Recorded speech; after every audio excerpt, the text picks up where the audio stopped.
भारत माता की, भारत माता की, भारत माता की। అందరికీ స్వాతంత్ర దినోత్సవ శుభాకాంక్షలు। ఈరోజు దేశమంతా ఒక పండుగ, కులం లేదు, మతం లేదు, ప్రాంతం లేరు, అందరూ కలిసి జరుపుకున్న ఒకే ఒక పండుగ మన జెండా పండుగ। ఈరోజు దేశం మొత్తం జాతీయ జెండా గర్వంగా ఎగురుతుంది। ఆ జెండా మనందరికీ గుండె చొప్పు లాంటిది। జెండా పండుగ నాకు ఒక పర్సనల్ ఎమోషన్। ఇక్కడికి నేను వచ్చినప్పుడు పిల్లలు చూసిన తర్వాత నాకు కూడా నా స్కూల్ రోజులు గుర్తొచ్చినాయి।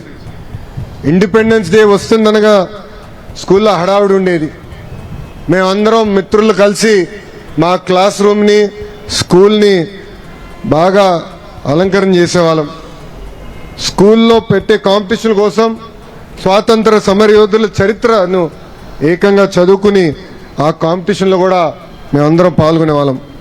ఫైనల్గా ఎవరైనా గెస్ట్ వచ్చి మన జాతీయ జెండా ఎగిరేసినప్పుడు మా అందరికీ గూస్ బంప్స్ వచ్చేది। జనగణ మనకు ఒక మాటలో చెప్పాలంటే జాతీయ జెండా ఎగరటం చూసినప్పుడు చాలా గర్వంగా ఉంటుంది। ఆ మూమెంట్ ఈరోజు మళ్ళీ నాకు గుర్తొచ్చింది। మన గౌరవ ప్రధాని నరేంద్ర మోడీ గారు ప్రతి ఇంటిపై జాతీయ జెండా ఎగిరేయాలని పిలిపించారు। ప్రతి ఇంటిపైనే కాదు, ఈరోజు ప్రతి భారతీయుడి గుండెల్లో జాతీయ జెండా ఎగురుతుంది। ఎంతోమంది వీరుల ప్రాణ త్యాగం మన స్వాతంత్రం। చేతిలో ఆయుధం లేకపోయినా అహింస మార్గంగా ఎంచుకుని స్వాతంత్రం సాధించింది మహాత్మా గాంధీ గారు। కత్తిబట్టి స్వాతంత్రం కోసం పోరాడిన వీర మహిళ రాణి ఝాన్సీ లక్ష్మీబాయి గారు। నాకు రక్తం ఇవ్వండి మీకు స్వాతంత్రం ఇస్తానంటూ యువత దేశం కోసం పోరాడ చేసింది నేతాజీ సుభాష్ చంద్రబోస్ గారు। కోట్లాది మంది పోరాటం మన స్వేచ్ఛ, లక్షలాది మంది త్యాగం మన స్వాతంత్రం। ఎన్టీఆర్ జిల్లా స్వాతంత్రం వేడుకల్లో పాల్గొంటాం నా అదృష్టం। ఉమ్మడి కృష్ణా జిల్లాకి చెందిన పింగళి వెంకయ్య గారు రూపొందించిన జాతీయ జెండాను ఈరోజు ఎగిరేయటం నాకు ప్రజలిచ్చిన వరంగా భావిస్తున్నా। బ్రిటిష్ వాళ్ళు తుపాకీకి ఎదురుగా నిలబడి ధైర్యం పేరు టంగుటూరి ప్రకాశం పంతులు గారు। రంప రెబెలియన్ పేరుతో బ్రిటిష్ వాళ్లకు నిద్ర లేకుండా చేసింది మన వీరుడు అల్లూరి సీతారామరాజు గారు।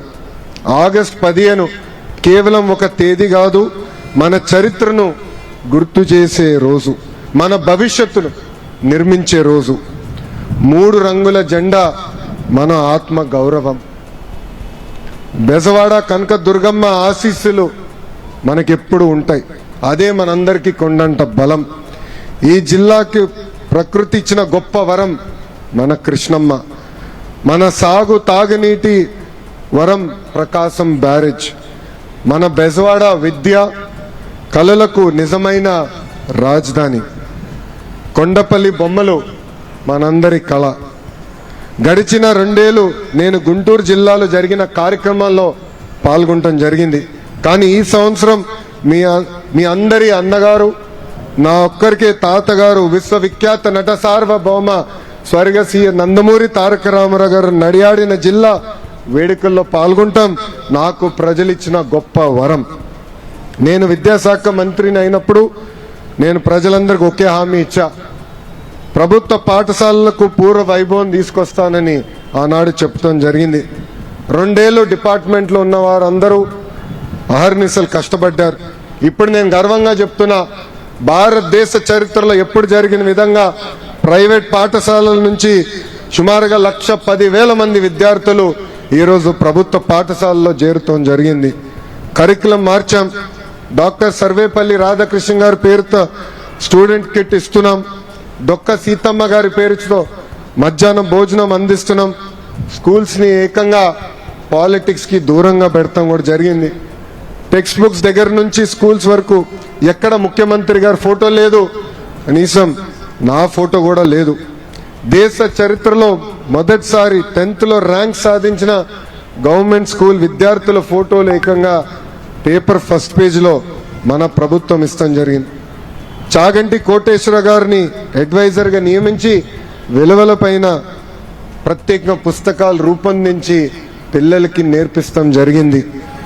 మహిళలను గౌరవిస్తాం నేర్పిస్తున్నాం. ఈ సందర్భంగా చాగంటి కోటేశ్వర గారు చెప్పిన ఒక గొప్ప మాట నాకు గుర్తొస్తుంది. అమ్మకు చెప్పలేని పని చేయొద్దని.